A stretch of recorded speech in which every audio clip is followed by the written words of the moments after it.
दोस्तों अमेरिका ने देखिएगा बहुत कुछ कहा है इन दिनों, और इंडिया भी देखिएगा वो चीज़ सुन रहा है, बट बहुत ज़्यादा रिएक्टिव नहीं है और बहुत शांत स्वभाव से देखिएगा मोदी जी भी चीज़ों को रिप्लाई कर रहे हैं। और वो हमेशा कहते हैं कि कोई भी हमें अगर झुकाने की कोशिश करता है, दबाने की कोशिश करता है, तो हमें आत्मनिर्भर बनना पड़ेगा। तो अब मैं ऐसी अपडेट लाया हूं जो 11 साल में पहली बार हो रही है, और इसका देखिएगा हमारी करेंसी पे असर पड़ेगा और इसका हमारे बैंकों पे असर पड़ेगा। तो आपको भी पता होनी चाहिए। तो आप देख सकते हैं यहाँ पे बड़ी अपडेट है, बड़ी अपडेट आप देख सकते हो। ये बड़ी अपडेट आपको पता होनी चाहिए क्योंकि 1 अक्टूबर को ये इम्पैक्ट होने वाला है। 1 अक्टूबर को ये चीज़ देखने को मिलने वाली है, क्योंकि यहाँ पे ये जो चीज़ आपको देखने को मिल रही है 11 साल में पहली बार हुई है। मतलब अगर आप देखोगे 11 साल में पहली बार ऐसा देखने को मिल रहा है, 11 साल में। तो आप देख सकते हो कि आरबीआई ऑलरेडी देखिएगा अभी देख रहा है कि जो हमारी करेंसी है वो बहुत ही वोलेटाइल हो गई है और बहुत तेज़ी से लो बना रही है। मतलब 86 टूटा, फिर 87 टूटा, फिर 88 टूटा। तो आपको पता है कि ये जो प्रॉब्लम है वो सारे बैंकिंग के लिए प्रॉब्लम है, सारे एक्सपोर्ट डेफिसिट सबके लिए प्रॉब्लम है। और ऐसे में आरबीआई ने क्या करा है, स्किप कर दिया है डॉलर परचेज। यहाँ पे देखेंगे RBI skips dollar purchase, RBI halt dollar purchase in month for the first time in 11 year. तो आप देख सकते हो 11 साल में ये पहली बार हुआ है, 11 साल में पहली बार हुआ है, आप देख सकते हो।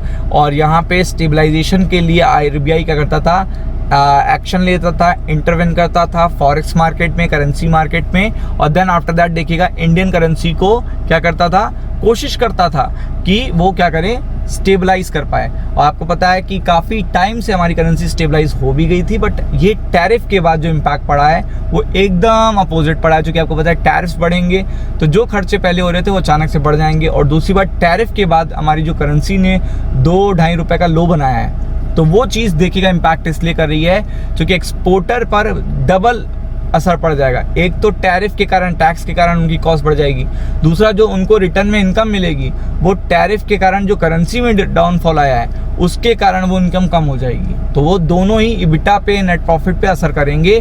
तो बैंकों पे असर पड़ने वाला इस चीज़ का।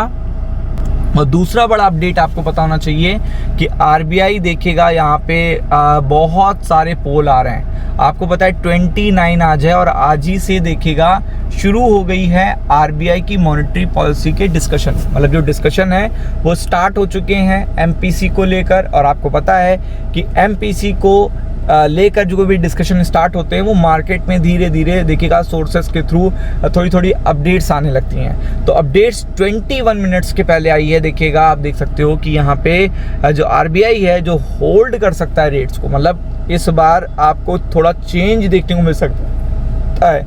लेकिन अगर आप देखेंगे तो मार्केट ने एक्सपेक्टेशन क्या रखे हैं, मार्केट ने एक्सपेक्टेशन का रखे हैं कि मार्केट अच्छा सोच रहा है, कुछ सोच रहा है कि बेहतरीन आपको देखने को मिलेगा, कि यहाँ पे कुछ गुड न्यूज़ आते हुए देखने को मिलेगी।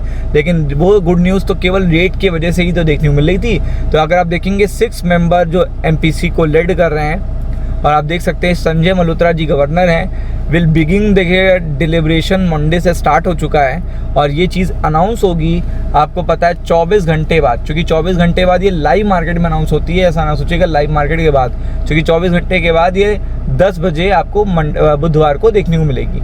तो ऐसे में यहाँ पे इन्फ्लेशन पे चर्चा है, रुपए की वीकनेस पे चर्चा होगी, फिस्कल पॉलिसी की देखिएगा चर्चा होगी, इनकम टैक्स रिलीफ की बात होगी, जीएसटी की बात होगी।